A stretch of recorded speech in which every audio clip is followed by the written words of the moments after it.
السلام عليكم ورحمة الله وبركاته. رب اشرح لي صدري ويسر لي أمري واحلل عقدة من لساني يفقهوا قولي.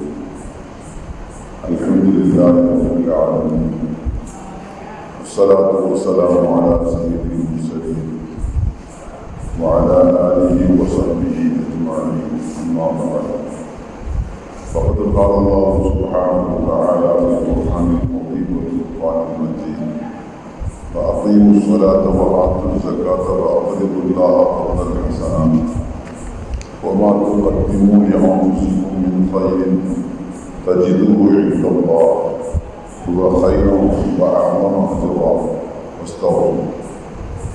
وقال رسول الله صلى الله عليه وسلم: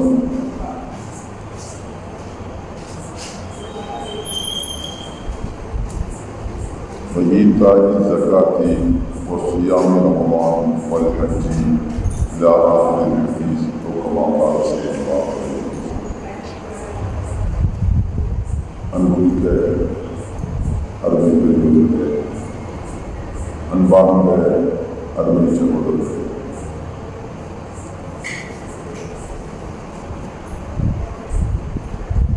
புனிதமிக்க ரமலான் மாதத்தில் பரவலான சமுதாயத்தில் ஜக்காத்து கடமையை நிறைவேற்றக்கூடிய பழக்கம் இருந்து வருகிறது.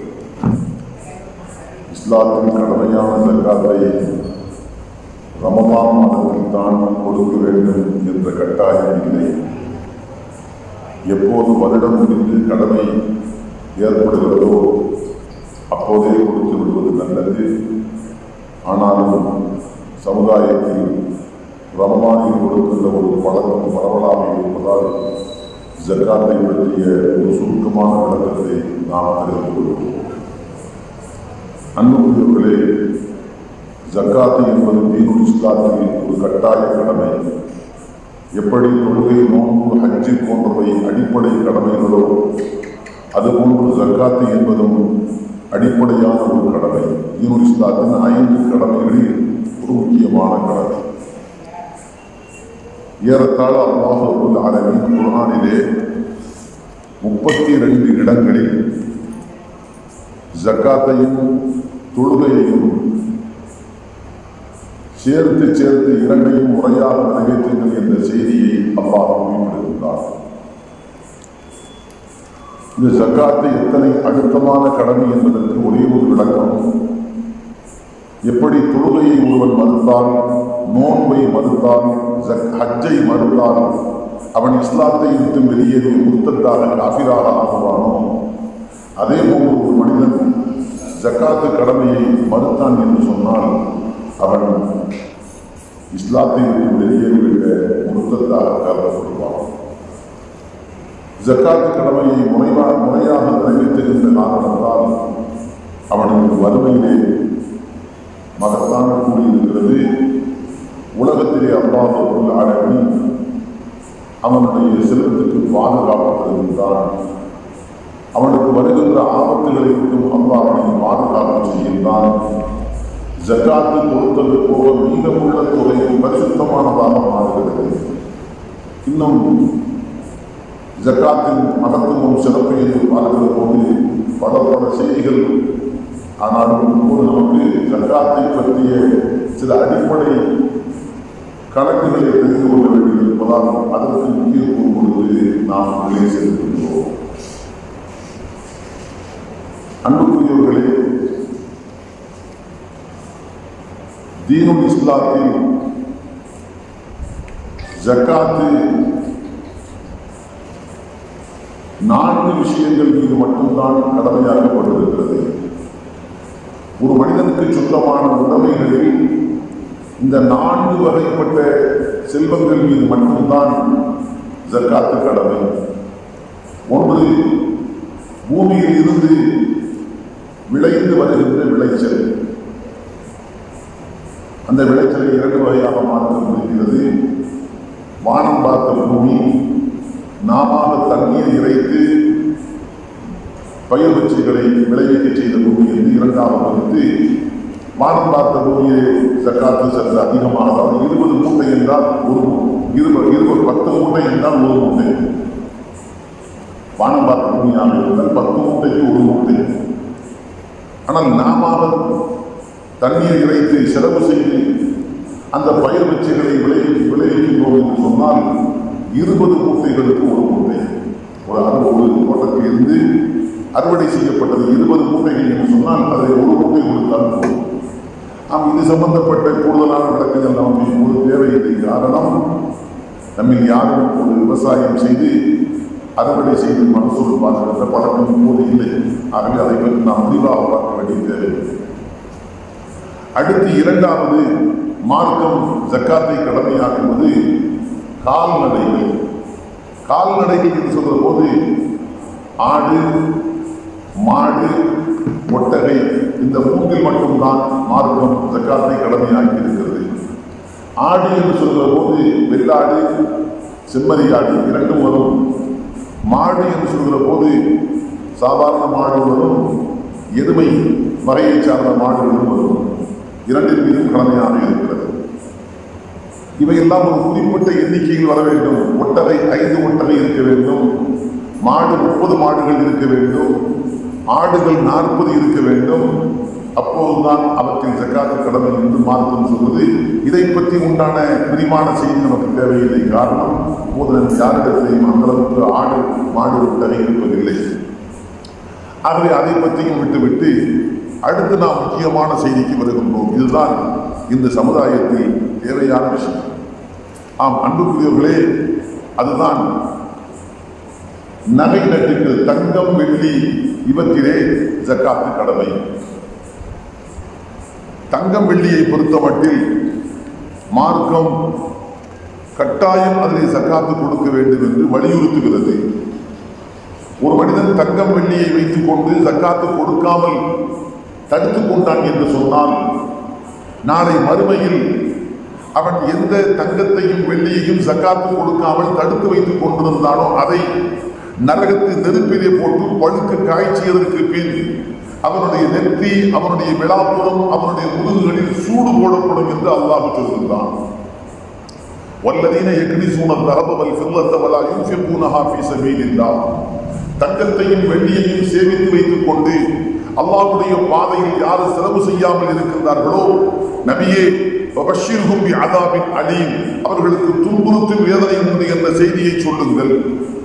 அந்த துன்புறுத்தும் வேதனை எப்படி இருக்கும்? யௌம யுஹ்மா அலைஹா ஃபீ நாரி ஜஹன்னம், நரகத்தின் நெருப்பிலே அது சூடாக பழுக்க காய்ச்சப்பட்டு பத்துக்குபா பிஹா, அது கொண்டு சூடு போடப்படும். ஜிபாஹும், அவர்களின் நெற்றி பொட்டுக்கள், ஜுனூபுஹும், அவர்களின் விழாப்புறங்கள், வஹூருஹும், அவருடைய முதுகுப்புறங்கள் சூடு போடப்படும். அத்தோடு சொல்லப்படும் ஹாதா மா கனஸ்தும் லி அன்ஃபுஸிக்கும் ஃபதூகு மா குன்தும் தக்னிஸூன், இதுதான் நீங்கள் ஜக்காத்து கொடுக்காமல் உங்களுக்காக சேமித்து வைத்தவை, இப்போது அதன் சுவை எப்படி இருக்கிறது என்று சுவைத்து பாருங்கள் என்று சூடு போடப்படுகின்ற போது அவர்களுக்கு சொல்லப்படும் என்று அல்லாஹ் ரப்பல் ஆலமீன் எச்சரிக்கையாக சொல்லியிருந்தார். ஆக அங்குள்ளே தங்கம் வெள்ளி என்று வந்துவிட்டால் கண்டிப்பாக ஜக்காத்து கொடுக்க வேண்டும். தவறினால் நரகத்தில் அவனுக்கு சூடு போடப்படும் என்ற செய்தியை அல்லாஹ் குர்ஆனில் மிக தெளிவாக குறிப்பிட்டிருக்கின்றான். இப்போது கேள்வி, தங்கம் வெள்ளி எப்படி இருந்தால் அதில் ஜக்காத்து கடமை? அன்புக்குள்ளே, தங்கம் வெள்ளி எந்த வடிவத்தில் இருந்தாலும் சரி அவற்றில் ஜக்காத்து கடமை. நாணயத்தின் வடிவத்தில் இருக்கலாம், தங்கம் வெள்ளி கட்டிகள் பாலங்களாக இருக்கலாம், அல்லது தங்கம் வெள்ளி உலோகங்களாக இருக்கலாம், அல்லது தங்கம் வெள்ளி பயன்படுத்துகின்ற சில பாத்திரங்கள் பொருட்களாக இருக்கலாம். எந்த வடிவத்தில் இருந்தாலும் சரி, தங்கம் என்று வந்துவிட்டால், வெள்ளி என்று வந்துவிட்டால் கண்டிப்பாக அவற்றிலே ஜக்காத்து கொடுப்பது கட்டாய கடமை. இங்கே ஒரு செய்தியை நாம் ஆரம்பத்தில் நாம் தெளிவுபடுத்திவிட வேண்டும். சிலருடைய கருத்து, அறிஞர்களிலே ஒரு சாராரை படித்தான் சொல்கிறார்கள், அணிந்திருக்கின்ற நகைகளில் ஜக்காத்து கடமை இல்லை.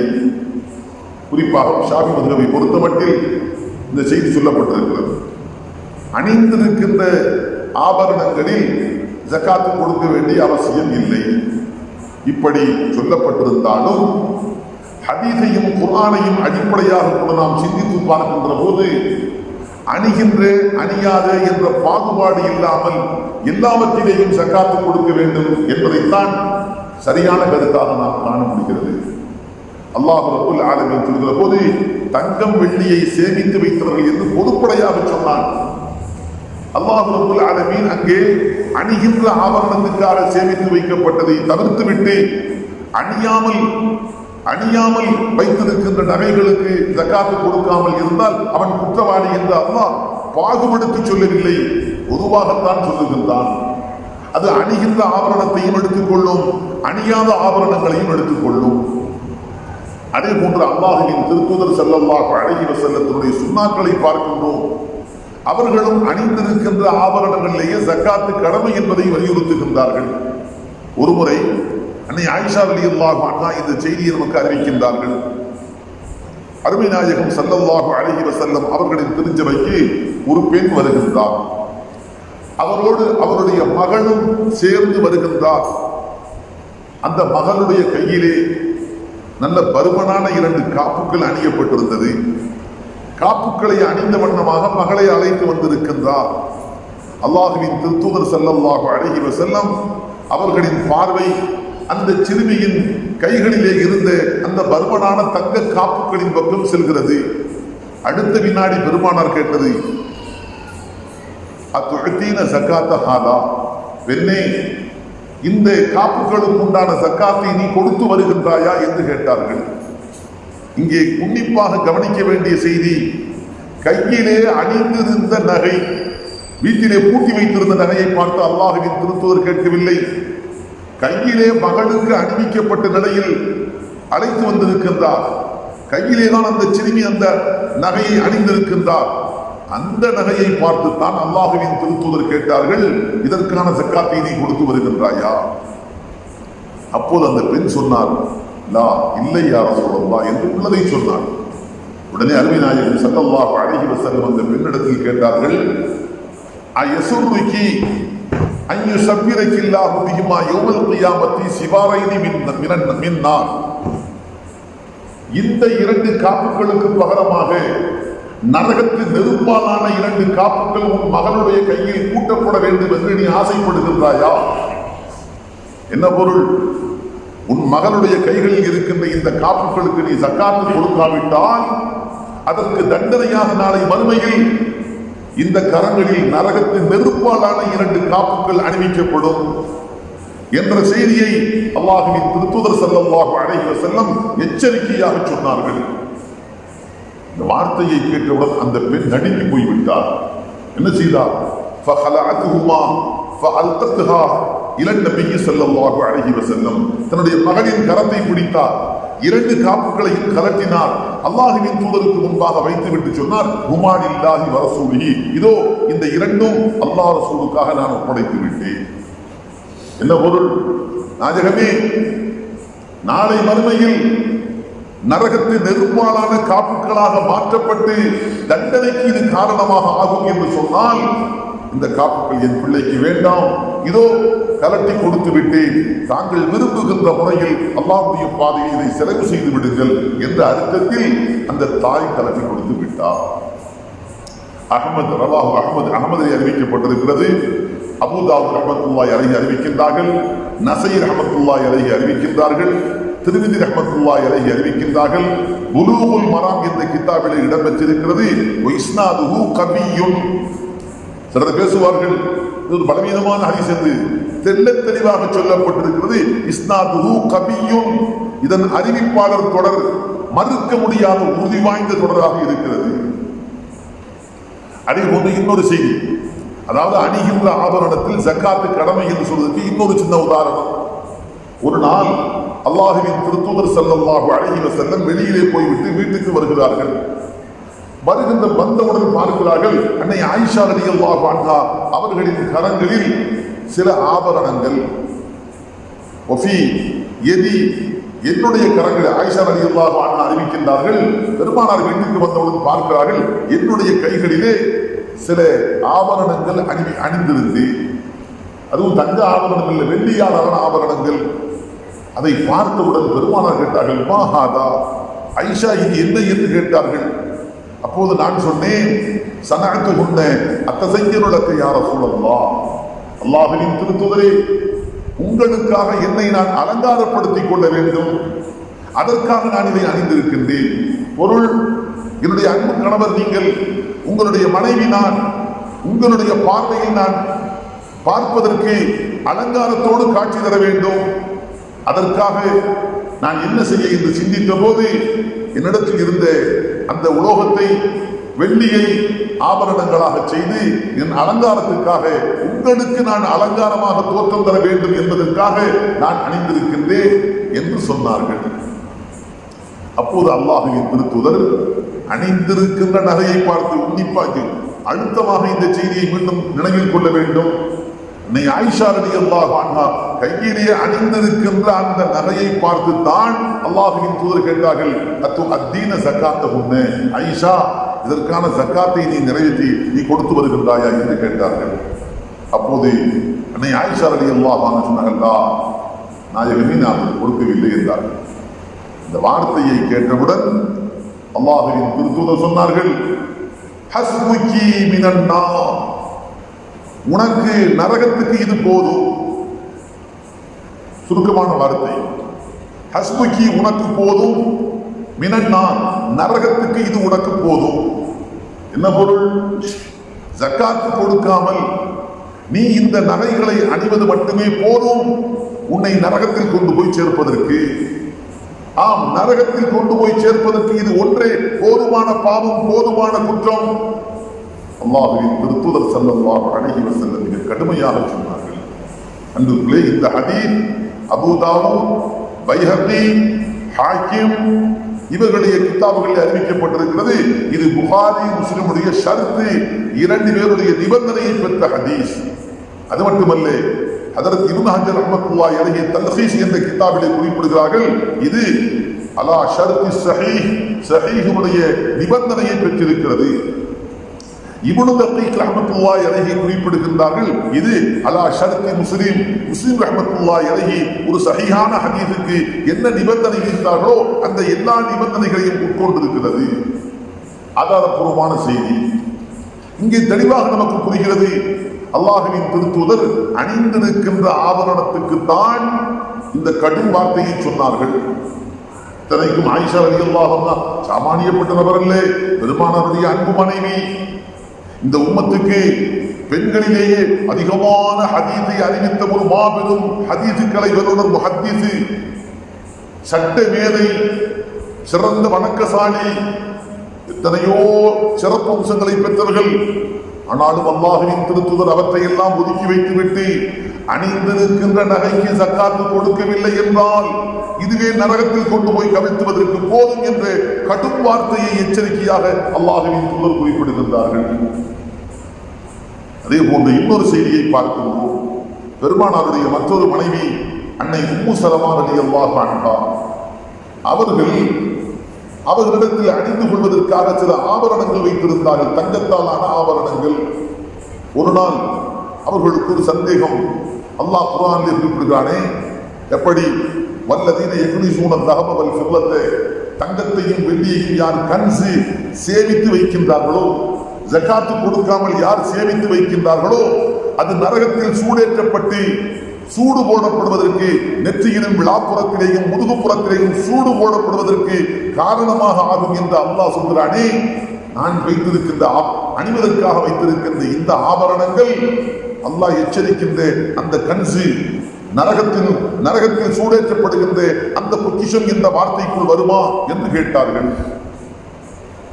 அப்போது அல்லாஹ்வின் திருத்தூதர் ஸல்லல்லாஹு அலைஹி வஸல்லம் சொன்னார்கள், உம்மு ஸலமா, நீ அறிந்திருக்கின்ற இந்த ஆபரணங்கள் ஜக்காத்து கொடுக்க வேண்டிய அளவை வந்து அடைந்து நீ அதற்கு ஜக்காத்து கொடுக்கவில்லை என்றால் நாளை மறுமையின் தண்டனைக்கு காரணமாக கூடிய கன்சு பொக்கிஷத்துக்கு இதுவும் பட்டதுதான். என்ன பொருள்? நீ அணிந்திருக்கின்ற இந்த ஆபரணம் எந்த அளவில் மார்க்கம் ஜக்காத்து கடமை என்று குறிப்பிடுகிறதோ அந்த அளவை வந்து அடையவில்லை என்றால் ஜக்காத்து கடமை இல்லை. நாம் பின்னால் அதை பற்றி பார்க்கவிருக்கின்றோம். தங்கத்தில் எவ்வளவு இருந்தால் ஜக்காத்து கடமை, அதற்கு கீழே இருந்தால் கடமை இல்லை. இந்த குறிப்பிட்ட வரையறுக்கப்பட்ட அளவு என்ன, அதை நாம் பின்னால் பார்ப்போம். இங்கே அல்லாஹ்வின் தூதர் குறிப்பிடுகின்ற வார்த்தை, அந்த குறிப்பிட்ட அளவு, நீ வைத்திருக்கின்ற இந்த நகைகள் அந்த குறிப்பிட்ட அளவை அடைந்து அதற்கு ஜக்காத்து நீ கொடுக்காமல் இருந்தால் நிச்சயம் நாளை மறுமையில் நரகத்தில் சூடேற்றப்பட்டு சூடு போடப்படுகின்ற உலோகமாகத்தான் இது இருக்கும் என்று அல்லாஹ்வின் தூதர் குறிப்பிடுகின்றார்கள். அப்படி என்றால் என்ன விளங்குகிறது? அணிந்திருக்கின்ற ஆபரணமாக இருந்தாலும் ஜக்காத்து கடமையாக கூடிய அளவுக்கு அதனுடைய எடை இருந்தால் கண்டிப்பாக ஜக்காத்து கொடுக்க வேண்டும். அணிகின்ற ஆபரணம் தானே என்று சொல்லி ஜக்காத்து கடமையில் இருந்து நழுவி செல்ல முடியாது. அப்படி ஒருவர் நழுவினால் நாளை மறுமையில் அவர் தண்டனைக்கு ஆளாகுவார் என்ற செய்தியை அல்லாஹ்வின் திருத்தூதர் ஸல்லல்லாஹு அலைஹி வஸல்லம் தெளிவாக குறிப்பிடுகிறார்கள். ஆம் அன்புக்குள்ளே, ஆக இது போன்ற செய்திகள் பல உண்டு. ஆனால் மூன்றோடு நாம் நிறுத்திக் கொள்வோம். அதாவது தங்கம் வெள்ளியில் ஜக்காத்து கடமை என்று சொல்கிற போது அணிகின்ற ஆபரணங்கள் அணியாத ஆபரணங்கள் என்று பாகுபடுத்த வேண்டிய அவசியமில்லை. எல்லா ஆபரணங்களையும் அது எந்த வடிவத்தில் இருந்தாலும் சரி, பயன்படுத்துகின்ற விதத்தில் இருந்தாலும் சரி, பயன்படுத்தாமல் சேமிக்கப்பட்டு பாதுகாக்கப்பட்டு பெட்டிக்குள் இருப்பதாக இருந்தாலும் சரி, எல்லா ஆபரணங்களையும் கண்டிப்பாக ஜக்காத்து உண்டு. அது ஆபரணங்கள் வடிவத்தில் இருக்கட்டும், அது நாணயத்தின் வடிவத்தில் இருக்கட்டும், அல்லது தங்கம் வெள்ளி கட்டிகள் பாலங்களாக இருக்கட்டும், எந்த வடிவத்தில் இருந்தாலும் சரி ஜக்காத்து கண்டிப்பாக கொடுக்க வேண்டும். அடுத்த அன்புகளே, இன்னொரு செய்தி, ஜக்காத், இந்த தங்கம் வெள்ளியில் ஜக்காத்து எவ்வளவு இருந்தால் ஜக்காத்து கடமை? ஒரு நபரிடத்தில் 1 கிராம் இருக்கிறது, ஜக்காத்து கடமையா? இல்லை.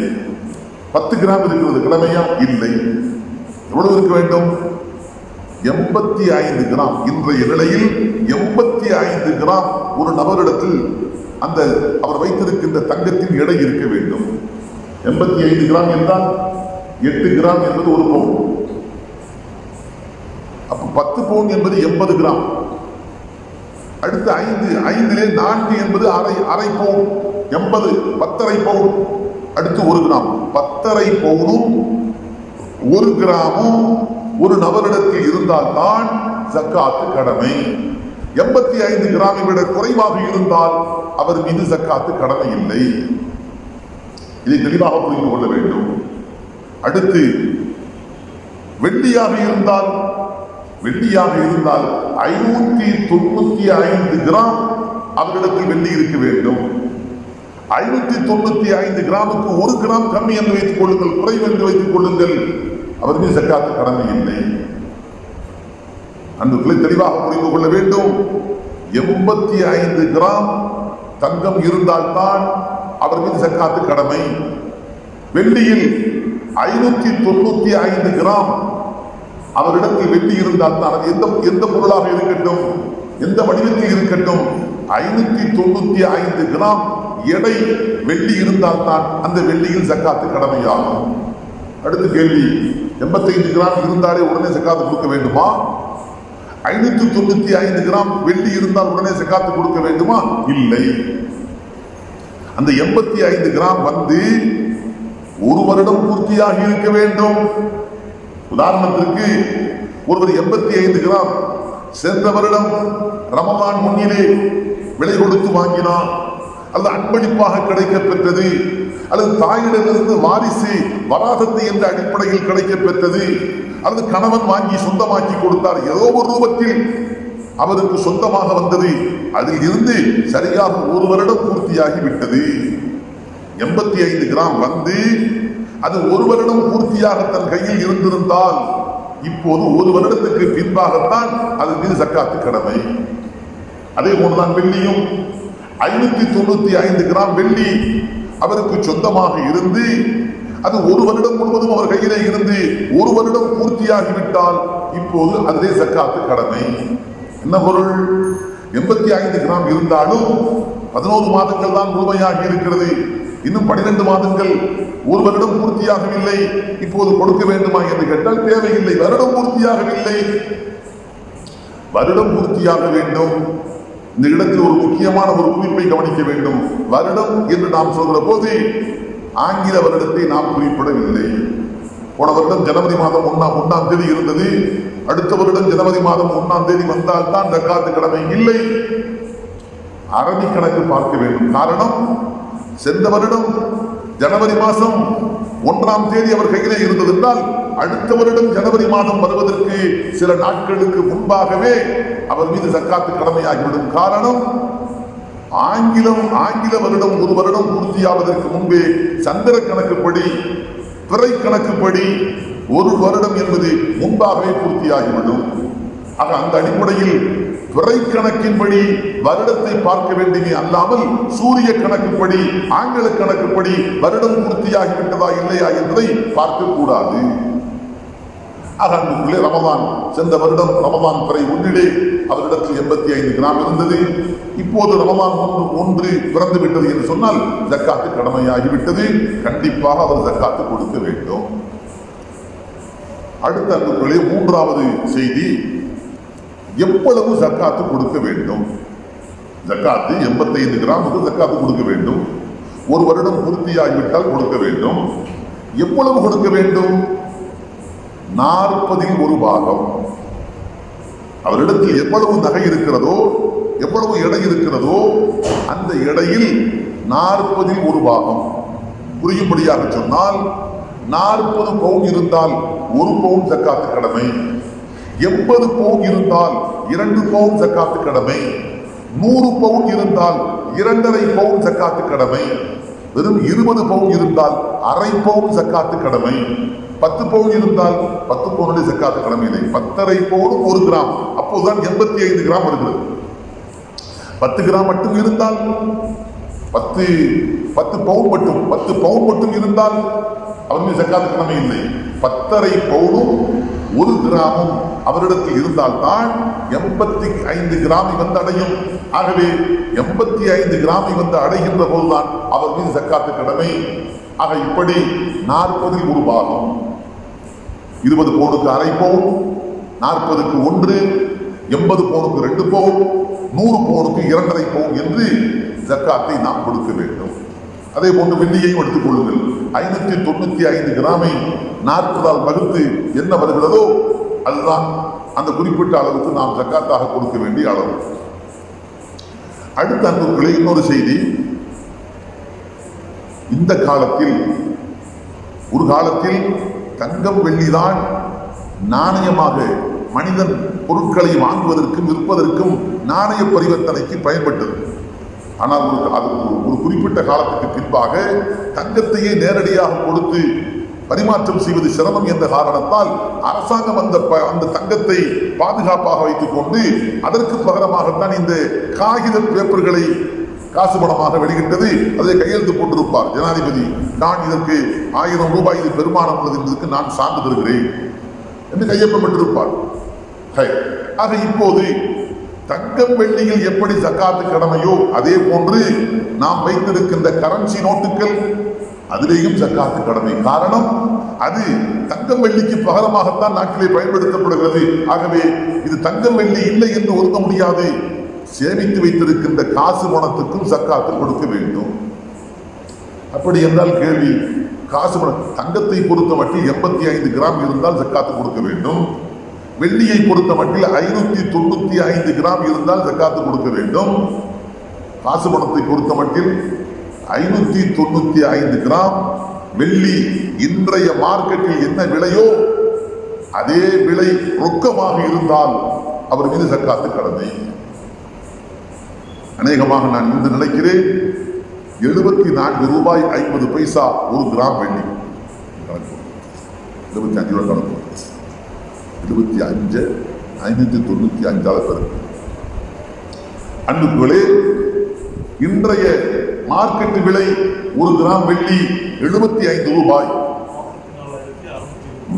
அப்ப 595 கிராம் வெள்ளி இன்றைய மார்க்கெட் விலை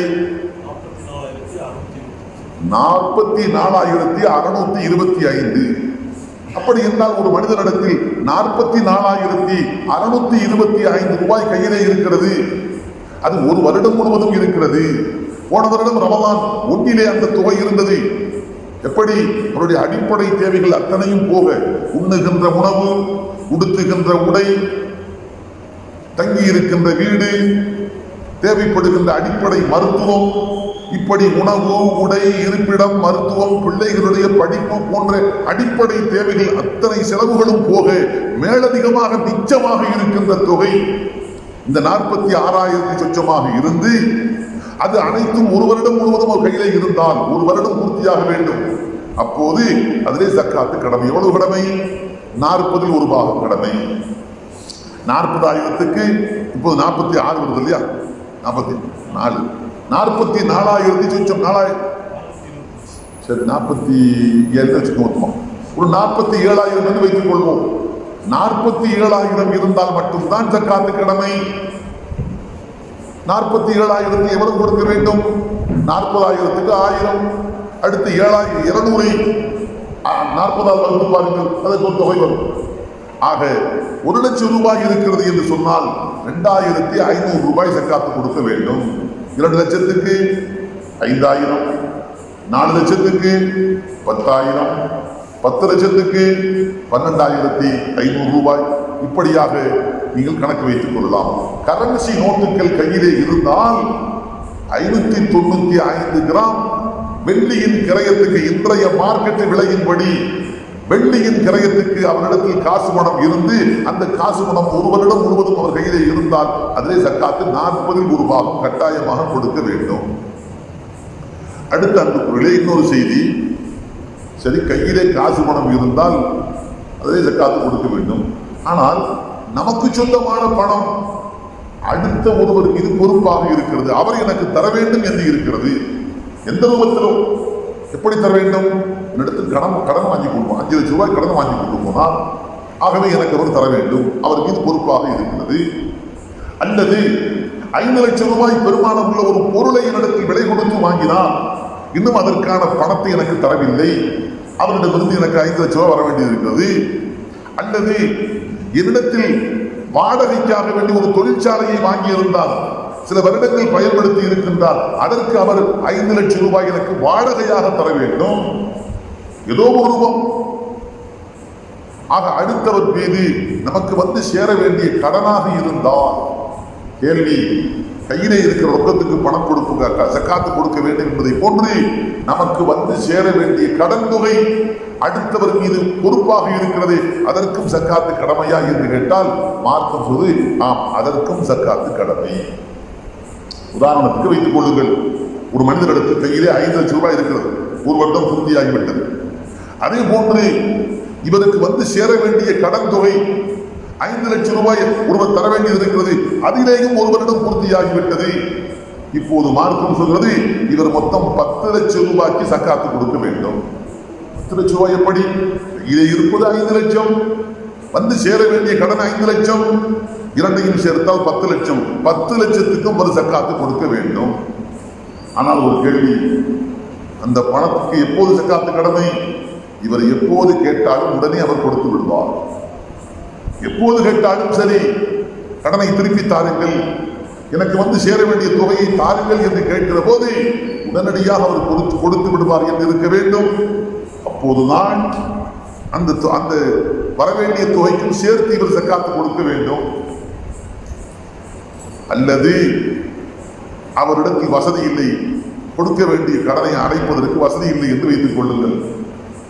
அல்லது வசதி இருக்கிறது, கொடுப்பதற்கு மனம் இல்லை, கேட்கும் போதெல்லாம் தருகின்றேன் தருகின்றேன் என்று இழுத்தடிக்கின்றார். வருடங்கள் பல கழிந்து விட்டன, கேட்டு கேட்டு பார்க்கின்றோம், தரவே இல்லை. இப்போது மார்க்கம் சொல்வது வராத கடன், வராது என்றால் கொடுப்பதற்கு வசதியே இல்லை, அல்லது வசதி இருந்தும் கொடுக்க வேண்டும் என்ற எண்ணம் இல்லை, இழுத்தடிக்கப்படுகிறது. அப்படிப்பட்ட கடனில் ஜக்காத்து கடமை இல்லை. எப்போது கடமை? எப்போது அந்த காசு நம் கைக்கு வந்து சேருமோ அந்த வருடத்துக்கு மட்டும் கொடுத்தால் போதும். அதற்கு முன்பாக கடந்து சென்ற வருடங்களுக்கு ஜக்காத்து கொடுக்க வேண்டிய அவசியம் இல்லை. உதாரணத்துக்கு 10 வருடங்களுக்கு பின்பாக அந்த நபர் அந்த தொகையை கொடுத்தார் என்று வைத்துக் கொள்ளுங்கள். நாம திரும்ப திரும்ப கேட்டு கேட்டு வேறு வழி இல்லாமல் வழக்கு மன்றத்திலே ஒன்று, நீதிமன்றத்திலே ஒன்று வழக்கு தொடுத்து கேஸ் போட்டதற்கு பின்பாக அந்த காசு பணத்தை ஒப்படைத்தார் என்று வைத்துக் கொள்ளுங்கள். அல்லது பெரிய பஞ்சாயத்து நடத்தி அதற்கு பின்பாகத்தான் அந்த காசு நம்மிடத்தில் வந்து சேர்ந்தது என்று சொன்னால் எப்போது வந்தது? 10 வருடங்களுக்கு பின்பாக வந்தது. அப்படியா? இந்த 10வது வருடத்துக்கு மட்டும் ஜக்காத்து கொடுத்தால் போதும். அதற்கு முன்பாக கடந்து சென்ற 9 வருடங்களுக்கு கொடுக்க வேண்டிய அவசியம் இல்லை. ஆனால் எப்போது கேட்டாலும் கிடைக்கும் என்கிருந்தது. அதை பொறுத்த மட்டில் கடந்த 10 வருடங்களில் ஒவ்வொரு வருடத்துக்கும் இவர் ஜக்காத்து கொடுக்க வேண்டும். அதை எப்படி கொடுப்பது? ஒவ்வொரு வருடத்துக்கும் அவ்வப்போது வருடா வருடம் கொடுத்துக் கொண்டிருந்தாலும் சரி, அல்லது கொடுக்காமல் இருந்துவிட்டு 10வது வருடம் 10 வருடத்துக்கு மொத்தமாக சேர்த்து கணக்கு பார்த்து மொத்தமாக கொடுத்தாலும் சரி, எப்படியோ கேட்டவுடன் கிடைக்கும் இருக்கின்ற அந்த கடனுக்கு வருடா வருடம் ஜக்காத்து கொடுக்க வேண்டும். அது வருடா வருடம் கொடுத்து முடித்து விட்டாலும் சரி, அந்த வருடா வருடம் கொடுக்க வேண்டிய தொகையை மொத்தமாக சேர்த்து வைத்து 10வது வருடம் 10 வருடங்களுக்கு உண்டான ஜக்காத்தை மொத்தமாக கொடுத்தாலும் சரி, எப்படியோ கண்டிப்பாக அத்தனை வருடங்களுக்கு கொடுத்தாக வேண்டும். அன்புக்குள்ளே, இது சிலருடைய கேள்வி. இன்னும் சில பேர் இப்படி கேட்பார்கள். அந்த கேள்வி, அதாவது எனக்கு 5 லட்சம் ரூபாய் நான் கடன் கொடுக்க வேண்டியது இருக்கிறது, நான் கொடுக்க வேண்டியது இருக்குது. இப்போது என் கையில வெறும் 5 லட்சம் ரூபாய் மட்டும்தான் இருக்கிறது. நான் 5 லட்சம் ரூபாய் கடனாளி, கையில் இருப்பது வெறும் 5 லட்சம். இப்போது நான் ஜக்காத்து கொடுக்க வேண்டுமா? பெரும்பாலும் என்ன சொல்வார்கள்? 5 லட்சம் கடன் இருக்கிறதா? கையிலே 5 லட்சம் மட்டும்தான் இருக்கிறதா? உங்கள் மீது ஜக்காத்து கடமை இல்லை என்றார். ஆனால் சரியான செய்தி அதுவல்ல. 5 லட்சம் நீங்கள் கடன் கொடுக்க வேண்டுமா? கையிலே 5 லட்சம் இருக்கிறதா? இதை கொடுத்து விடுங்கள், ஜக்காத்து இல்லை. இதை கொண்டு கடனை அடைத்து விடுங்கள், அடுத்து ஜக்காத்து கடமையா என்று கேட்பதற்கு ஒன்று இடமே இல்லை. காரணம், கொடுக்கப்பட்டு விட்டது, கையிலே ஒன்றுமில்லை. ஆனால் இவர் எப்படிப்பட்டவர்? ஜக்காத்தை அடைப்பதற்கும் தயாராக இல்லை, அந்த தொகைக்கு ஜக்காத்து கொடுப்பதற்கும் தயாராக இல்லை. கடனை காட்டி ஜக்காத்தை தட்டி கழிக்கின்றார். அதே சமயம் அந்த கடனை அடைப்பதற்கு இவர் தயாராக இல்லை. அப்படி என்றால் இவர் ஏமாற்றுகின்றார். மார்க்கம் சொல்கிறது, கடனை காரணமாக காட்டி ஜக்காத்தில் இருந்து விதிவிலக்கு பெற வேண்டுமா, இந்த தொகையை கொண்டு போய் கொடுத்து கடனை அடைத்து விடுங்கள். பேச்சுக்கு இடமில்லை. காரணம், அடைத்ததற்கு பின் இவர் கையிலே ஒரு பரபைசா இருக்க மாட்டார். ஜக்காத்து கடமையா என்று கேட்பதற்கு ஒன்றும் இருக்காது. அப்படி இல்லை, கையிலே பணம் வைத்திருக்கின்றாரா, 5 லட்சத்துக்கு ஜக்காத்து கொடுக்க வேண்டும். அப்படினால் அந்த கடனை அடைக்க முடியாமல், அந்த கடனை அடைக்க முடியாமல் இருந்தால் அதற்கு நீங்கள் ஜக்காத்து வாங்கிக்கணும். உன்னிப்பாக கவனிக்க வேண்டும். இவர் 5 லட்சம் ரூபாய் வைத்திருக்கிறார், கடன் அடைக்கவில்லை, இவர் ஜக்காத்து கொடுக்க வேண்டும். அதே சமயம் இந்த 5 லட்சத்தை ஏதோ தொழிலே போட்டு அவர் முதலீடு செய்து ஒரு தொழில் செய்கின்றார். சட்டென்று அந்த காசை எடுக்க முடியாது. அவருக்கு 5 லட்சம் ரூபாய் கடன் கொடுத்த அந்த நபரோ பணத்தை தாருங்கள் என்று நெருக்கடி செய்கின்றார். இப்போது என்ன செய்ய? கையிலே 5 லட்சம் ரூபாய் இருந்தாலும் தொழிலில் போடப்பட்டு முடங்கி போயிருக்கிறது. நினைத்த மாத்திரத்தில் எடுத்துக் கொடுக்க முடியாது. இப்போது மாற்றம் சொல்கிறது, அடைக்க வேண்டிய அந்த கடனுக்காக நீங்கள் யாரிடத்திடம் ஜக்காத்து தொகை வாங்கலாம். ஜக்காத்தை வாங்கி உங்களுடைய கடனை அடைப்பதற்கு மார்க்கம் அனுமதிக்கிறது. உங்களை தெளிவாக புரிந்து கொள்ள வேண்டிய செய்தி. ஆக கடன் என்று வருகிற போது நமக்கு வந்து சேர வேண்டிய கடனாக இருக்கட்டும், அல்லது நாம் அடுத்தவருக்கு அடைக்க வேண்டிய கடன், நம்மீது இருக்கின்ற கடனாக இருக்கட்டும், இந்த 2 சந்தர்ப்பங்களில் ஜக்காத் எப்படி கடமையாகிறது என்பதை பற்றி ஒரு சுருக்கமான விளக்கம் இது. அடுத்த அன்புக்குள்ளே நாம் தெரிந்து கொள்ள வேண்டிய மற்றொரு செய்தி, ஜக்காத் என்பது உலோகங்களில் இந்த 2ஐ தவிர்த்து வேறு எந்த உலோகத்திலேயும் ஜக்காத்து கடமை இல்லை. ஒரு மனிதர் இரும்பு வைத்திருக்கிறார், எவ்வளவு 1000 டன் செய்கிறார், 1000 டன் இரும்பு வைத்திருக்கிறார். அது ஜக்காத்து கடமையா? ஜக்காத்து கடமை இல்லை. தங்கம் வெள்ளியை விட விலை மதிப்பு உள்ள ஒரு பொருள் பிளாட்டினம் வைத்திருக்கிறார் என்று வைத்துக் கொள்ளுங்கள், அதிலேயும் ஜக்காத்து இல்லை. அது செம்பாக இருக்கட்டும், துத்தநாகமாக இருக்கட்டும், பித்தளையாக இருக்கட்டும், சில்வராக இருக்கட்டும், பிளாட்டினமாக இருக்கட்டும், ஏன் நவரத்தின கற்கள் வைரம், வைடூரியம், மாணிக்கம், கோமேதகம், புஷ்பராகம், கனக புஷ்பராகம் என்றெல்லாம் சொல்கிறார்கள். நவரத்தின கற்கள் அதுபோன்று தங்கத்தை விட பல மடங்கு விலை மதிப்பு மிக்க நவரத்தின கற்களாக இருக்கட்டும், அவரிடத்தில் இருந்தாலும் அதற்கு ஜக்காத்து இல்லை. அது 50 லட்சம், 2 கோடி, 3 கோடி என்று பெருமானம் உள்ளது. அப்படி இருந்தாலும் அவற்றில் ஜக்காத்து கடமை இல்லை.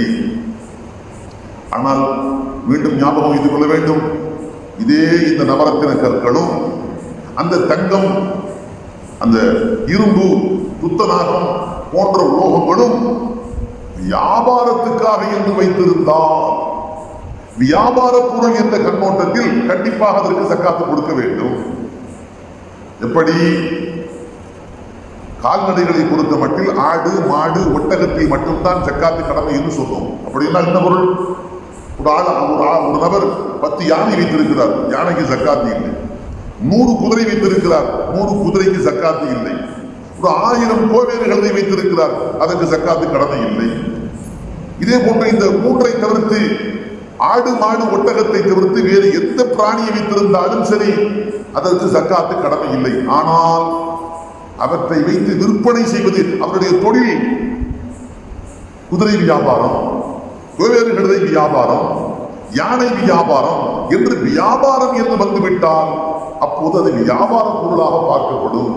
வியாபார பொருள் அது எந்த பொருளாக இருக்கட்டும், கண்டிப்பாக ஜக்காத்து கடமை. அது இரும்பாக இருக்கட்டும், நவரத்தின கற்கள் வியாபாரியாக இருக்கட்டும், அல்ல அசைகின்ற அசையா பொருளாக இருக்கட்டும். அசையா பொருள் உதாரணத்துக்கு ஒரு மனிதர் வீடுகளை வாங்கி வாங்கி விற்பனை செய்து ஆதாயம் அதிலே லாபம் பெறுவதுதான் அவருடைய தொழில். அப்படிப்பட்டவரிடத்தில் இப்போது 100 வீடு இருக்கிறது. அது ஒரு உதாரணத்துக்கு வைத்துக் கொள்ளுங்கள். இந்த 100 வீடு அவரை பொறுத்த மட்டும் 100 வியாபார பொருள், வியாபார சரக்கு. ஆகவே அந்த 100 வீடுகளுக்கும் இன்றைய மார்க்கெட் விலை என்ன என்று பார்த்து அது எத்தனை கோடி வருகிறதோ அதில் 40ல் ஒரு பாகம் கொடுக்க வேண்டும். 40 கோடி என்று வைத்துக் கொள்ளுங்கள், 1 கோடி ரூபாய் ஜக்காத்து கொடுக்க வேண்டும். 80 கோடி 2 கோடி ரூபாய் ஜக்காத்து கொடுக்க வேண்டும். 100 கோடி 2.5 கோடி ரூபாய் அவர் ஜக்காத்து கொடுக்க வேண்டும். ஆனால் வியாபாரத்துக்காக இல்லை. ஒரு 4 மனை வாங்கி வைத்திருக்கிறார், ஒரு 5 மனை வாங்கி வைத்திருக்கிறார். எதற்காக வேண்டி? மூத்த மகளுக்கு 2, 2வது மகளுக்கு 2, பேர பிள்ளைக்கு 2 என்று தன் சொந்த தேவைக்காக, தன்னுடைய பிள்ளைகளுடைய, தன் குடும்பத்தை சார்ந்த நபர்களுக்கு சுய தேவைகளுக்காக வேண்டி வாங்கி வைத்திருக்கிறார் என்று சொன்னால் அவற்றில் ஜக்காத்து கடமை இல்லை. அங்கு தெளிவாக புரிந்து கொள்ள வேண்டும். சொந்த தேவைக்காக ஒருவர் வாங்கி வைத்திருக்கின்றார் என்று சொன்னால் அதிலே ஜக்காத்து கடமை இல்லை. அது எத்தனை வீடாக இருக்கட்டும். அதே போன்றுதான் வாகனங்கள், விலை மதிப்புள்ள வாகனத்தை சிலர் வாங்கி வைத்திருப்பார்கள். ஒரு கார் 1 கோடி ரூபாய் பெருமானம் உள்ளது. மதுரையிலே ஒரு கார், சென்னையிலே ஒரு கார், பெங்களூரிலே ஒரு கார், கல்கத்தாவிலே ஒரு கார், ஹைதராபாத்திலே ஒரு கார், டெல்லியிலே ஒரு கார். எல்லா இடத்திலும் அவருக்கு தொழிற்சாலைகள் இருக்குது. அங்கே சென்றால் அதை பயன்படுத்துவார், டெல்லிக்கு சென்றால் அதை பயன்படுத்துவார் என்று வைத்துக் கொள்ளுங்கள். இப்படி கோடிக்கணக்கான ரூபாய் பெருமானம் உள்ள வாகனங்கள் பலர் இருந்தாலும் அவருடைய அடிப்படை தேவைக்காக என்று இருந்தால் ஜக்காத்து இல்லை. ஆனால் அதே கார்களை வாங்கி விற்பதுதான் அவருடைய தொழில். வாங்குகிறோம், லாபம் வைத்து விற்க முடியும் என்ற எண்ணத்தில் வியாபாரத்துக்காக வேண்டி கார்களை வாங்குகிறார் என்று சொன்னால் கண்டிப்பாக அவற்றுக்கு இன்றைய மார்க்கெட் விலை என்ன என்று பார்த்து அவற்றுக்கு ஜக்காத்து 40ல் ஒரு பாகம் என்று ஜக்காத்து கொடுக்க வேண்டும்.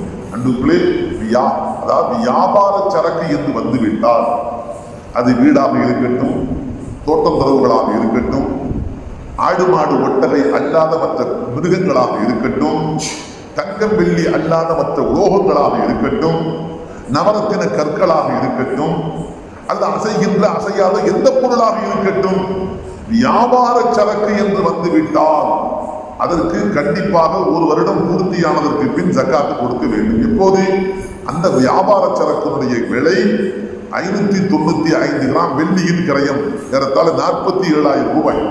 47,000 ரூபாய் பெருமானம் உள்ள பொருளாக அந்த வியாபார சரக்கு இருந்தால் கண்டிப்பாக அதற்கு ஜக்காத்து கொடுக்க வேண்டும். ஆக இது 3 விஷயங்கள். அடுத்த அன்புக்குள்ளே 4வது விஷயம், மார்க்கம் ஜக்காத்தை கடமையாக்கக்கூடிய 4வது பொருள் அதுதான் வியாபார சரக்கு. 1 தங்கம் வெள்ளி, 2 கரன்சி நோட்டுகள், 3 ஆடு மாடு ஒட்டகை என்று பார்க்க இல்லையா, 4 வியாபார சரக்குகள். வியாபார சரக்கு என்று வந்துவிட்டால் கண்டிப்பாக அதிலே ஜக்காத்து கொடுக்க வேண்டும்.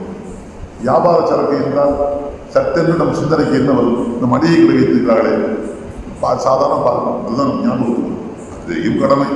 துணிக்கடை வைத்திருந்தால் அதிலேயும் கடமை.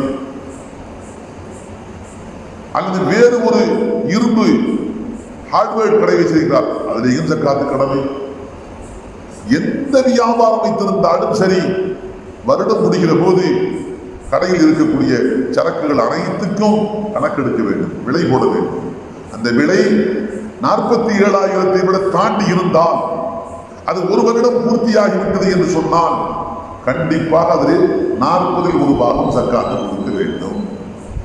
அது தங்கம் வெள்ளி அல்லாத பொருளாக இருந்தாலும் சரி, ஆடு மாடு ஒட்டகை அல்லாத பிராணிகளாக இருந்தாலும் சரி, கரன்சி நோட்டாக இல்லாமல் வேறு நாட்டு கரன்சியாக இருந்தாலும் சரி, டாலர் வைத்திருக்கின்றார், அயல் நாட்டு கரன்சி, நமது நாட்டு பணம் இல்லை, டாலர் வைத்திருக்கின்றார், அல்லது வேறு ரஷ்ய நாட்டு பொருள், ரஷ்ய நாட்டுடைய அந்த கரன்சி வைத்திருக்கின்றார், அரபு நாட்டு கரன்சி வைத்திருக்கின்றார், எதுவாக இருக்கட்டும், அதெல்லாம் அவருக்கு வியாபார பொருள். அந்த கரன்சியை கொடுத்து விட்டு மாற்றுவது அதுதான் அவருடைய தொழில் என்று வந்துவிட்டால் கண்டிப்பாக அவற்றுக்கு வருடா வருடம் ஜக்காத்து கொடுக்க வேண்டும். எந்த அடிப்படையில் 595 கிராம் வெள்ளியினுடைய கிரயமாகிய 47,000 அவனுடைய கிரயம் வந்து அடைந்து விட்டது, ஒரு வருடம் பூர்த்தியாகிவிட்டது என்று சொன்னால் கண்டிப்பாக அவற்றில் ஜக்காத்து கொடுக்க வேண்டும்.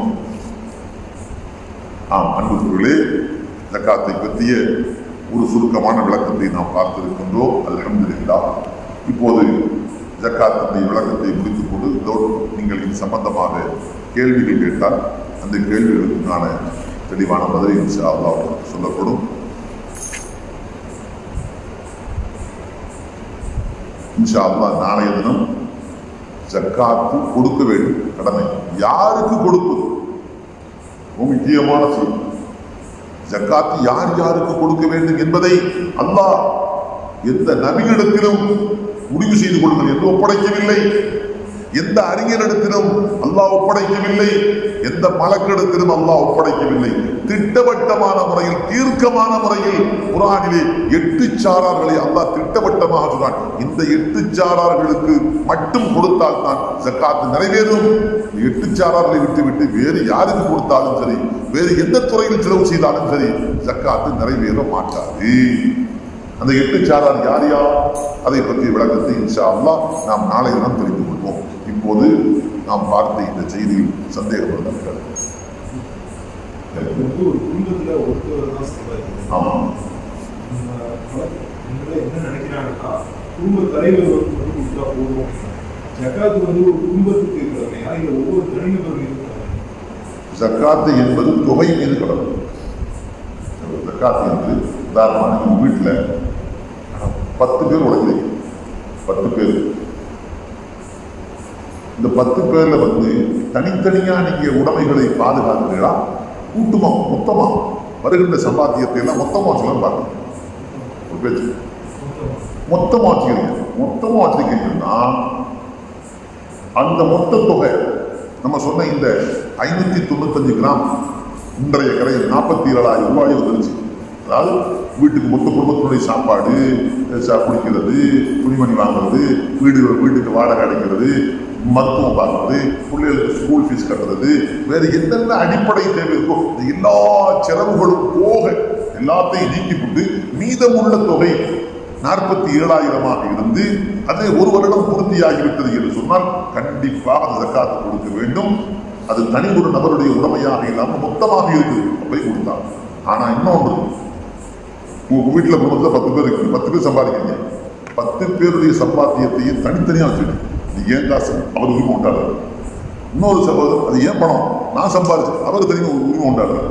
இப்படி அவரவர் தனித்தனியாக உரிமை உண்டாடுறாங்கன்னு சொன்னா அந்த ஒவ்வொருவருடைய தொகையிலேயே 47,000 வந்து அது ஒரு வருடம் பூர்த்தியானதான் ஜக்காத்து கடமை. ஒருவருடைய தொகையில 47,000 வந்துச்சு, ஒரு வருடம் பூர்த்தி ஆயிடுச்சு ஜக்காத் கடமை. இன்னொருத்தருக்கு கணக்கு பார்த்தா 47 வரல, 45 தான் இருந்துச்சு ஜக்காத் கடமை. இன்னொருத்தருக்கு 50,000 வந்துருச்சு, அல்லது 1 லட்சம் இருக்குது, ஆனா ஒரு வருடம் பூர்த்தி ஆகல. அப்ப உங்களுக்கு கடமை பூர்த்தியான அடுத்த கடமை. அப்ப தனிநபர்கள் தங்களுடைய சம்பாத்தியத்தை தனி உரிமை என்று தனித்தனியான உடைமைகளை பிரித்து வைத்துக் கொண்டு பாதுகாக்கிறார்கள் என்று சொன்னால் அவரவருடைய தனித்தனி தொகை அந்த குறிப்பிட்ட 47,000 அடைந்து அதிலே ஒரு வருடம் பூர்த்தியானால் மட்டும்தான் ஜக்காத்து கடமை, இல்லை என்றால் கடமை இல்லை.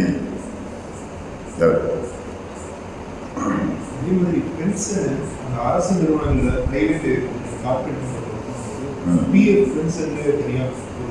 மாசம் 1,800 ரூபாய் நம்ம காசுலையும் அவங்க ஒரு 1,800 ரூபாய் கம்பெனி காசுலையும் போடுவாங்க. 3,200 ரூபாய் மாசம் கொடுப்பாங்க. அதை நம்ம தேவைன்னா எடுத்துக்கலாம்.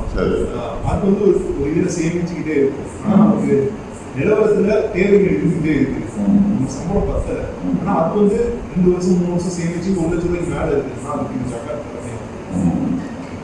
அதாவது நீங்க சொல்ல வர்றது தேவை இருக்குது, ஆனா நான் 3 வருஷமா 4 வருஷம் எடுக்காமலே போட்டு பாதுகாத்து வச்சிருந்தேன். இந்த 3 வருஷம் 4 வருஷத்துடைய கூட்டுத்தொகை சேர்ந்து இப்போ 5 லட்சம் 5 லட்சம் வந்துக்குது. இப்ப கொடுக்குமா இல்லைங்க? அதை வளர்த்துக்கோங்க. கண்டிப்பான நிர்பந்தமான தேவையா இருந்ததுன்னா நீங்க அதை எடுத்துருக்கீங்க. தவிர்க்க முடியாத அடிப்படை தேவை சாப்பிடுறதுக்கு வழியில் இருக்கு. அது எடுக்கல நீ பட்டினி ஆரம்பிக்கும் இல்லை, அது எடுக்கலையா நிர்வாணம் மக்கள் முத்துருக்கு ஆடை இருப்பீங்கல்ல, அது எடுக்கலையாக்க ரோட்ல படுக்கணும் எடுப்பீங்களா? இதுதான் அடிப்படை தேவை. இதுதான் அடிப்படை தேவை. அடிப்படை தேவைகளுக்கு அதை எடுக்கணும். அடிப்படை அப்போ காசு பணம் எடுக்காமலே பாதுகாப்பாக இருக்குன்னு அர்த்தம். அது இல்லாமலே உங்களுடைய அடிப்படை தேவை பூர்த்தி ஆகும் அர்த்தம். எப்ப அது இல்லாமலேயே அடிப்படை தேவைகள் பூர்த்தி ஆயிருச்சோ அப்ப அது உங்களுடைய அடிப்படை தேவையை விட மேலதிகமாக இருக்கின்ற காசு பணம். அது 5 வருஷம் முன்னாடி பார்க்கும்போது அது எப்ப 47,000 வந்துருச்சோ அப்பயே கணக்கு வச்சிருது. அப்ப இருந்து ஒரு வருடம் பூர்த்தி ஆயிட்டா அந்த ஒரு வருடம் பூர்த்தி ஆகும் போது பணம் எவ்வளவு பாருங்க. 40 வருஷத்தினுடைய ஆரம்பத்தில் 47,000 இருந்துச்சு. வருடம் பூர்த்தியாகவும் பாருங்க 1 லட்சம் வந்துருச்சு. அப்படியா 1 லட்சத்துக்கு ஜக்காத்து. அடுத்த வருடம் கணக்கு பண்றீங்க, மொத்தம் 3 லட்சம் போச்சு. 3 லட்சத்துக்கு ஜக்காத்து. 3வது வருஷம் கணக்கு பண்ணீங்க 5 போச்சு, 5க்கு ஜக்காத்து. ஏன்? உங்களுடைய அடிப்படை தேவை விட அது மேலதிகமாக இருக்கிறதுனால அது செலவில்லாமல் அப்படி கிடக்குது. உண்மையிலே அடிப்படையான அவசியமான தேவை இருந்திருந்தா அதை நிச்சயமா நீங்க எடுத்து நீங்க செலவழிச்சிருக்கீங்க. செலவுலாம் செய்யாமலே உங்களுக்கு மீதமா பாதுகாப்பா இருக்குதுன்னு சொன்னாலே அது உங்கள் தேவையை விட மேலதிகம் இருந்தார். சரியா? கடன் கொடுத்து ஒரு ஆளுக்கு 5 வருஷம் ஆச்சு, 5 வருஷம் கொடுத்தாரு. சரி, கொடுத்தாரு ஜக்காத் கொடுத்துட்டாரு. 1 வருஷம் அவர் கொடுக்கணும்ல. ஆமா, 5 வருஷம் கொடுத்துட்டாரு. இவரு கொடுக்கணுமா?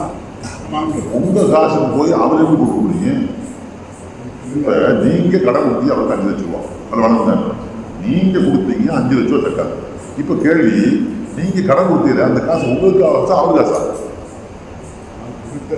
நான் சொல்றது கேட்கிறேன். 5 லட்சம் ரூபாய்க்கு அவருக்கு 5 வருஷம் வச்சிருக்காரு. ஆமா, பயன்படுத்துறாரு. சரி, ஜக்காத் கொடுத்துட்டாரு.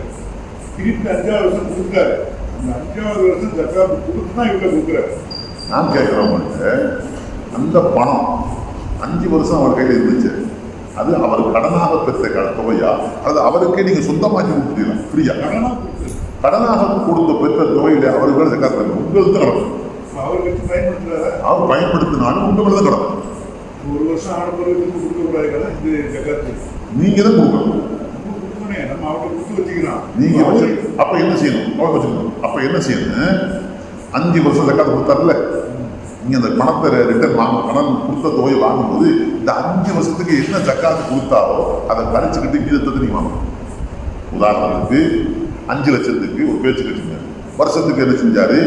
12,500 ரூபாய் கொடுத்தாரு. 12,500 ரூபாய் வருஷம் கொடுத்தாரு. இப்போ 5 வருஷம் கொடுத்துட்டாரு. அப்ப 5 12 எவ்வளவோ அது நீக்கி கொடுத்துட்டு நீங்க மிச்ச காசு வாங்கணும். ஏன்? உங்க சார் நீங்க கொடுக்க வேண்டிய கடன் அவர் கொடுத்தீங்க, நீங்க கொடுக்க வேண்டிய ஜக்காத்து அவர் கொடுத்தாரு. அப்ப அந்த ஜக்காத்து நீங்க கொடுக்க வேண்டியது, நீங்க தான் பொறுப்பா இருக்கணும். அதனால அந்த தொகையை கழிச்சு விட்டு ஜக்காத்தாக கொடுத்தாரு, அந்த தொகை உங்க சார்பாக கொடுக்கப்பட்டிருக்கு. அதனால அந்த தொகையை கழிச்சு விட்டு மீதத்தை தான் நீங்கள் கடனாக பெற வேண்டும். அதை கொடுத்துட்டு 5 லட்சத்தையும் அப்படியே வாங்குறீங்கன்னா அது சரியா? அவர் பயன்படுத்தினாலும் கடனத்தை கொடுங்க. கடன் அர்த்தம்? அந்த தொகைக்கு நாம் அதாவது பயன்படுத்தி கொள்ள மட்டும்தான் அனுமதி. கடன் என்ன அர்த்தம்? இங்க பயன்படுத்தி கொள்ள மட்டும் அனுமதி. ஆனா அந்த பொருள் அது எனது உடைமை, அதனுடைய நல்லது கெட்டது நான் தான் பொறுப்பு. ஜக்காத் கொடுமா, அது நான் தான் கொடுப்பேன், அது என்னுடைய உடைமை. நான் உங்களுக்கு கடனாக கொடுத்து தேவைக்காக பயன்படுத்தி தந்துருக்கிறேன். தேவைக்காக பயன்படுத்த மட்டும்தான் கொடுத்தேன். உங்களுக்கு சொந்த உடைமையாக நான் ஆக்கி தர்றேன். சொந்த உடைமையாக நான் எப்ப ஆக்கி கொடுத்தேனோ அப்ப அவர் ஜகாத். இனிமேல் நமக்கு நம்ம பிரச்சனை முடிஞ்சு வச்சு நம்ம கையை கழிட்டோம். எனக்கு சொந்தமாக இருந்த 5 லட்சத்தை இப்போது நான் உங்களுக்கு அர்ப்பணிப்பாக நான் சொந்தமாக்கி கொடுத்து விட்டேன். இனிமேல் எனக்கும் அதற்கும் சம்பந்தம் இல்லை. அப்படியா? இனிமேல் உங்க மேல ஜகாத் கடமை அவர்தான் அன்னைக்கு சொந்தமாக்கி கொடுத்தே இல்லை. அப்படி இல்லாம உனக்கு சொந்தமாக்கி தரல, கடனாத்த கொடுத்தீங்க. சொந்தம் எனக்கு தான் சொல்லணும், காசு எனக்கு தான் சொல்லணும், கடனா கொடுத்தீங்க. வியாபாரத்துக்கு யூஸ் பண்ணலாம், பயன்படுத்தலாம். அந்த குறிப்பிட்ட நாள் முடிஞ்சு நான் கேட்கும் போது தந்துடணும் அப்படின்னு சொன்னா அவருக்கு நாம் உடமையாக்கி கொடுக்கவில்லை, கடனாக கொடுத்திருக்கிறோம். அது நமக்கு சொந்தமான உடமை, தற்காலிகமான அவர்களிலே இருக்கு. 5 வருஷமா அவர்கள் இருக்கு, நம்ம உடமை தான் அவர்கள் இருந்துச்சு. அப்ப அதற்கு ஜக்காத்து கொடுக்க வேண்டிய பொறுப்பாளி நாம தான் அவர்கள். அதெல்லாம் ஜக்காத்து அவர் மாதிரி தான். அதுக்கு நம்ம பேசுறது அது எப்போ அதாவது நம்ம கடையில கேட்ட தரமாட்டான்னு இருந்தா இழுத்தரிப்பாரு. அப்படி இருந்தாங்க எப்ப வருதோ அப்ப நாம ஜக்காத்து பண்ணணும். இல்ல இல்ல எப்ப கேட்டாலும் கொடுத்துருவாங்கன்னா வருஷம் பணம் அவத்தை இருந்தான ஜக்காத்து நாம கொடுக்கணும். முதல் 20 வருஷம் இல்ல ஜக்காத்து. ஆனா அவர் பலன் அடைஞ்சார்ல, பலன் அடைஞ்சதுதான் வச்சுக்கோங்க. உங்க 5 லட்சத்தை விட்டுருங்க. உங்க 5 லட்சத்தை வச்சுக்கிட்டு முதல் வருஷம் 2 லட்ச ரூபா ஆதாயம் போட்டாரு, அடுத்த வருஷம் 4, இப்படி மொத்தம் அவர் இந்த 5 வருஷ காலத்துல உங்க 5 லட்சத்தை வச்சு 25 லட்சம் ரூபாய் பலன் அடைஞ்சுதான் வச்சுக்கணும் பேச்சு. இப்ப மார்க்கு இந்த 5 உங்க கணக்கு விட்டுருங்க. அவர் லாபம் பெற்றார 25 லட்சம். இந்த 25 லட்சத்துல அவருடைய அடிப்படை தேவைகள் எல்லாம் போகும். உணவு, உடை, இருப்பிடம், மருத்துவம், பிள்ளைகளுடைய படிப்பு, இது போன்ற அடிப்படை தேவைகள் எல்லாம் போக எவ்வளவு மிச்சம் இருக்குதோ அது ஒரு வருடம் பூர்த்தியானதாக இருந்தா அதுல அவர் ஜக்காத்து அந்த லாபத்துல கொடுக்கணும். அசல் தொகை கடனாக வாங்கின தொகை அது உங்களுக்கு உள்ளது, நீங்க கொடுக்கணும். அவர் தேவை அந்த லாபத்துல கொடுக்கணும், அந்த லாபத்துக்கு கொடுக்கணும், அசல் தொகைக்கு தேவை. வீட்டுல 2 பெண்கள் இருக்கிறாங்க, இல்ல மாமியோ அவங்க கிட்ட ஒரு 8,000 இருக்கு, தாய் கிட்ட ஒரு 8,000 இருக்கு. இவங்க 2 பேரும் சேர்த்து 16,000 வர்றது ஜக்காத் கடமையா இல்ல தனித்தனியா பார்த்து கொடுக்காம இருக்கலாம்? பரிமாறிக்கவும் செய்வாங்க. அதாவது இரவழியின் அடிப்படையில் சகோதரிக்கு எடுத்து பண்றது, அவங்க திருமணத்துக்கு போட்டுப்போ அப்படின்னு சொல்றது. இது இரவல் உடைமை யாருக்கு சொந்தம் கேள்வி. உடைமை அதாவது அந்த வச்சிருக்கிற நிறைய அங்க கொடுக்குறோம், அவங்க கொடுக்குறாங்க. நான் நினைத்தால் இதை விரும்புவேன், நான் நினைத்தால் வாங்குவேன், நான் நினைத்தால் யாருக்கும் தர்மமாக கொடுப்பேன், அன்பளிப்பாக கொடுப்பேன் என்ற அந்த ஆதிக்கம் யாருடைய ஆதிக்கத்தில் இருக்கு பார்க்கணும்.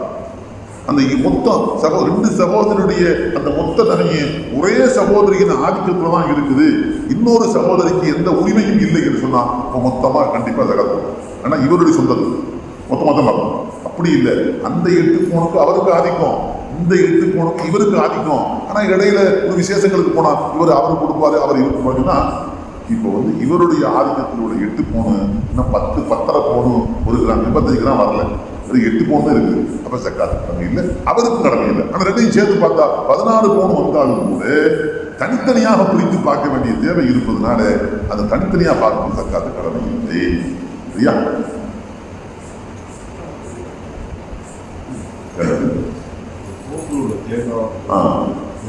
ஆமா,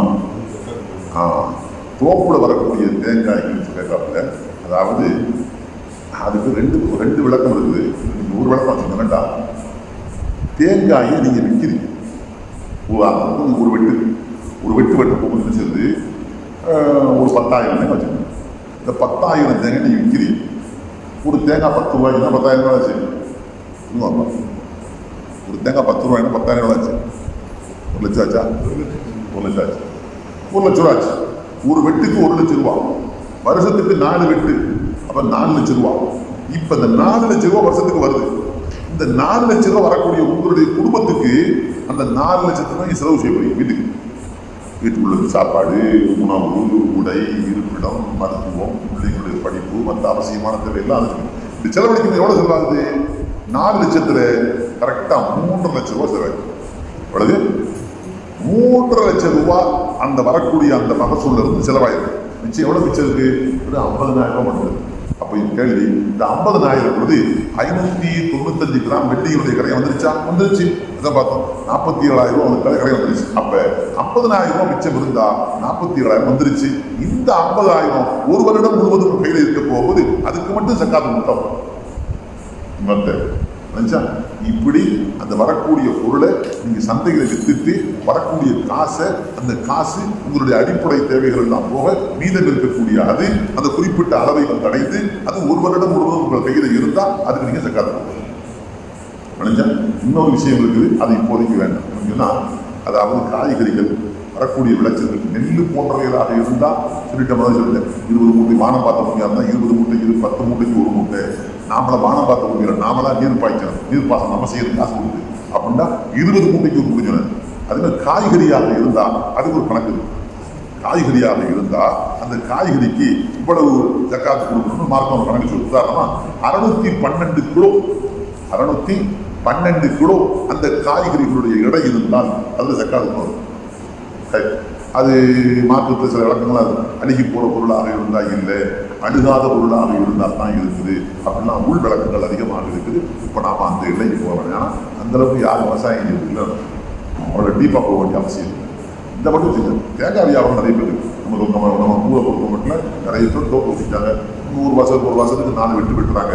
கணிசமான தொகையெல்லாம் வரும். கஜாவுக்கு வெறும் வருமானம் தான் நம்ம வச்சா ஜாவுக்கு பின்னாடி பெரிய கயிற்று. ஆனால் அந்த பொறுத்த மட்டும் நான் சொன்னது மாதிரி கணக்கு இருக்கு. விற்றுறீங்க, அதை விற்று போட்டு என்ன செய்றீங்க, வரக்கூடிய தொகையில் வீட்டு செலவெல்லாம் போக மிச்சமான தொகை குறிப்பிட்ட அளவு வந்து ஒரு வருடம் பூர்த்தி ஆகிட்டா அதில் சக்காத்து கொடுக்கணும்.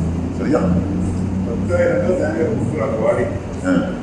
விலைக்கு 1000 விலை பேசி வாங்கிடுறாங்க. வாடியில் என்ன செய்யறாங்க, 110 கிராம் வாங்குறாங்க ஃப்ரீயா. அது வந்து லாபக்கான்னு சொல்லி லாபக்காண்டு 10,000 காய் நீங்க விற்கிறீங்க, 10,000 விற்காச்சு, நீங்க வித்துட்டீங்க.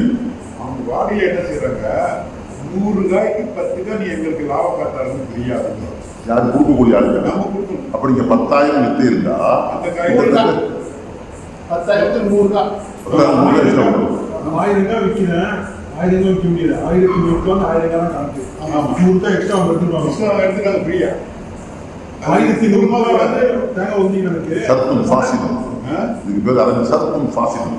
இது வியாபார ஒப்பந்தத்தை கெடுத்து 1000 காய் விற்கிறதுக்கு கூட 10 காய் அதனுடைய தேவை என்ன வந்துச்சு, கூட 100 காய் 1000 10,100 1000 காய் விற்கும் போது 100 காய் எக்ஸ்ட்ரா நம்ம கொடுத்தா இந்த 1000 வாங்கணும்னு சொன்னா இது சரத்தும் ஃபாசிலும் தவறான நிபந்தனை. இந்த தவறான நிபந்தனை இந்த வியாபாரத்தையே முறித்து விடும். தப்பு. வியாபாரம் செல்லாம போயிருந்தோம், ஹராமா பண்ணோம். இது இன்னொரு மாதிரியும் நடக்குது. அந்த 100 காயோடைய விலையை இறையத்தை பிரச்சனை, அது செய்யுங்க, அது பிரச்சனை இல்லை, அது பிரச்சனை இல்லை. 10,000 காய் விற்க போகுது அவங்களுக்கு பேரு லாபக்கான்னு பேரு. அவங்களுக்கு இது மொத்தம் பேச இது லாபக்கா, 100க்கு 10 காய் லாபக்கா இன்னும் போதே சேர்த்து எடுத்துக்கிறாங்க. எந்த தடவை அப்படி நான் வந்து 1000 ரூபாய் வந்து நினைச்சிட்டீங்கன்னா 1000 காய் கணக்கு. ஃபர்ஸ்ட் லாபக்கா தான் என்ன பண்ணுவோம், அடுத்தது நமக்கு உள்ளது இருந்தது. இது மாதிரி உடன்பாடு நீங்க சொன்ன இல்லை. அந்த 10,000 காய்க்கு விலை போடும்போது இந்த 100க்கும் சேர்த்து போடுறாங்கன்னா அது பிரச்சனை இல்லை. அதாவது ஒரு காயை 10 ரூபாய்க்கு போடாம அந்த 100 தேங்காய் பறிச்சு ஏரியல் அப்போ நல்ல 700 காய் 800 காய் 1000 காய் போடணும் பள்ளியில். அது வந்து இவ்வளோ காய் இருக்கு வாடிக்கை கொடுக்காம கொடுக்கூடாது, கொடுக்காம ஆட்களுக்கு தண்டனையே கிடையாது.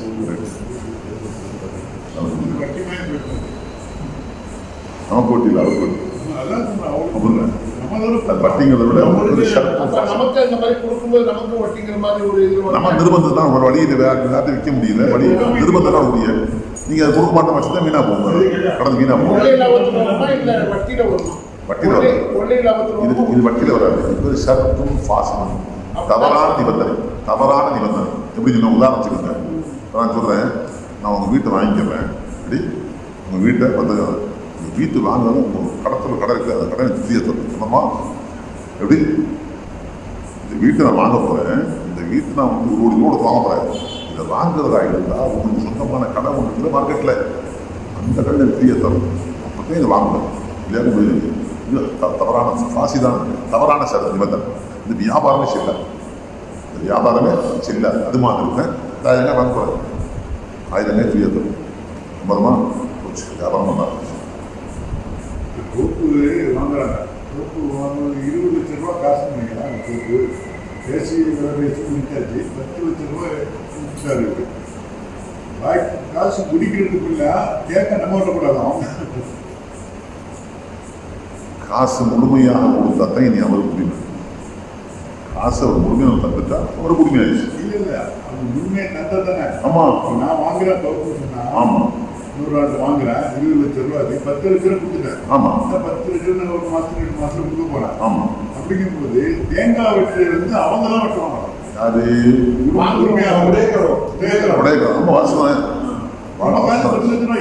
அப்போட பிடிச்சிருக்கோம், பாதி நீங்க ஓட்டிக்கோ, பாதி நாங்கள் ஓட்டிக்கோம்.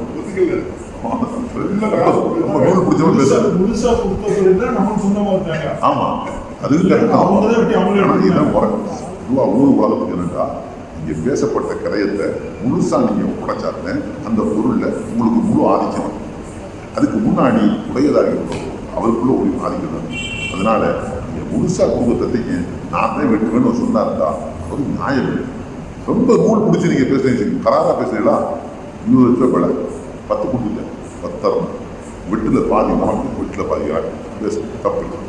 மற்றபடி 10 கொடுத்துட்டு பாதியில் முழு வெட்டு எனக்கு தெரிஞ்சுன்னா அது நீங்க செய்த அக்கிரம அநியாயம். அதுக்கு அநியாயம். அது வந்து முழுசா நான் தான் வெட்டுவேன்னு சொல்றது அக்கிரம அநியாயம். பாதிக்கு பாதி கொடுத்து அது நியாயம். ஆனால் திருப்பி சொல்லுங்க, ஒரு தொகை உங்க வீட்டுக்கு 50 லட்ச ரூபா பேசுனீங்க, இப்போ 25 லட்ச ரூபா கொடுத்துட்டீங்க, இன்னும் 25 லட்ச ரூபா 6 மாசம் கொடுப்பீங்க. சொன்னாரு நீங்க அந்த 20 லட்சம் கொடுத்தா தான் நான் வீட்டை கால் விட்டு போட்டுட்டாரு. நியாயம் தான், நீங்க முழுசா கொடுங்க. வீடு ஒத்திகை வந்து வாங்குறாங்க, அது வேற விஷயம். இது பிடிச்சிங்க, அதாவது 50 லட்ச ரூபா வருமானம் உள்ள வீட்டுக்கு பாதிப்பு பார்த்து நீ கொடுத்துக்கிறீங்க, இன்னும் மறுபாதி தரதுக்கு 6 மாசம் தவணை கட்டுங்க. இப்போ வீட்டுக்காரங்க இருக்குவோம், நீ மறுபாதி எப்போ கொடுத்து முடிப்பையோ அப்பத்தான் நான் வீட்டை காலி பண்ணி போவேன், அது வரைக்கும் வீடு நடந்துச்சுன்னா கொஞ்சம் நினைக்கிறேன். அது மாதிரி தான் தோப்புக்கு 50 லட்ச ரூபா 25 கொடுத்துட்டீங்க, மிச்சம் 25 கொடுத்தாக்க இந்த தோப்புல எனக்கு உள்ள ஆதிக்கத்தை நான் எடுத்துக்கிறேன், எனக்கு உள்ள உரிமையை நான் எடுத்துக்கிறேன். இல்லை என் உரிமை இருக்குன்னா நியாயம் தான், அது நியாயம் தான், தப்பே இல்லை. ரொம்ப கராரா பேசுறாருன்னா நாங்கள் 50 லட்ச ரூபா பொருள் 25 கொடுத்துருக்கேன், நீங்க இது நான் தரணும், கொடுத்ததுக்கு நான் வெட்டிக்கிறேன் பாதி, கொடுக்காததுக்கு நீங்க எப்படிங்க பாருங்க அப்படின்னா அப்படி ரொம்ப கராரா பேசலாம்.